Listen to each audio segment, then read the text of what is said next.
Hey guys, welcome to the Main Stringer channel. I'm Parikh, and in today's video, we're going to talk about the Rolex Explorer 36mm reference 124273. This particular watch was released, I believe, in 2020, and this particular reference is the Rolex Explorer, but for the first time, they have actually introduced a yellow gold two-tone variant of this particular watch. Now, this is not necessarily my first Rolex that I've ever owned. I have owned two other Rolex watches in the past. Both of them were the same GMT Master 2 reference. I've owned it in the Batman version as well as the root beer version, which was a two-tone watch. But neither of those watches really lasted in my collection very long. And I'll kind of go over the differences between this watch and those watches in particular, and what makes me think that this watch is probably a better watch for me in the long run. So let's get right into this. The watch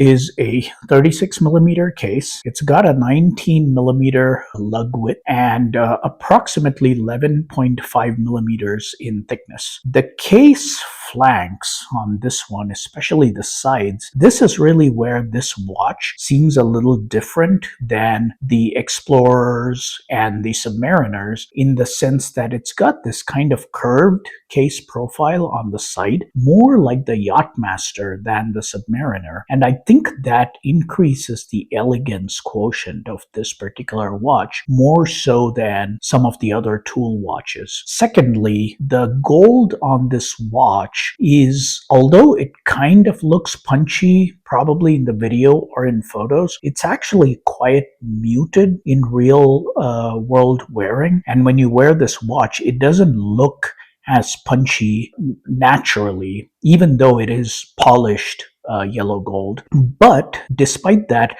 it does add a certain warmth to the watch when you wear it on your wrist, which the traditional Rolex Explorer in all steel does not have. Honestly, I personally find the plain steel version of this particular watch quite boring. Now, the movement inside this watch is the 3230, which is a 70-hour power reserve movement from Rolex. So you get pretty good power reserve that lasts all through the weekend. The numerals, including the 3, 6, 9, and all the indices, everything is loomed on this watch with chromalite. So the watch actually has really great visibility in low light situations. All in all, the case profile, this does not have a glide lock extension or a micro adjust in this particular strap, but I have a 6.5-inch wrist, and on that, this watch actually wears surprisingly well. Here's a quick wrist shot of what this looks like on my 6.5-inch wrist. And the way this watch fits, the thinness, the side of the case, all of this makes this a much more elegant wear. And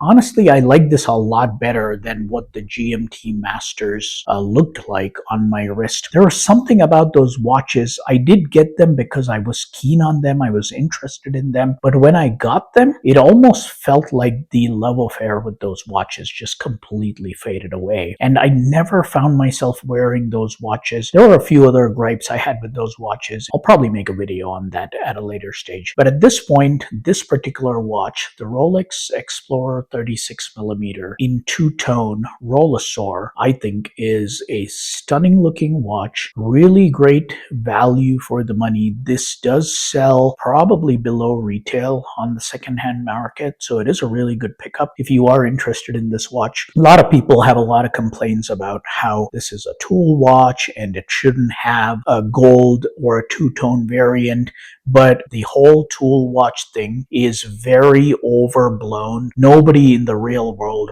wears any of these watches as a tool watch. Everybody wears this as a desk diver or something they wear on special occasions. So, if you are one of those people who does wear this as a tool watch, well and great. And you should if you feel comfortable with that particular way of wearing the watch. But that's not everybody in the typical watch buying community. But if you are somebody who does wear this as a tool, wear this or any of the other Rolex watches as tool watches, please do add a comment in the comments below. But let me know what your thoughts are on this particular watch. Do you like it? Do you like the two-tone variant? The one thing that caught my eye on this watch is it's a very interesting watch. Do I love it? Do I hate it? I think I'm kind of the fine edge between those two emotions, and that's really what makes this watch incredibly interesting to me, because it's got kind of an X factor that most other watches don't have. At least that's the way I feel. But let me know in the comments below what you think about this watch, if you own it, or if you got turned away from it. That's really all I had to share about this.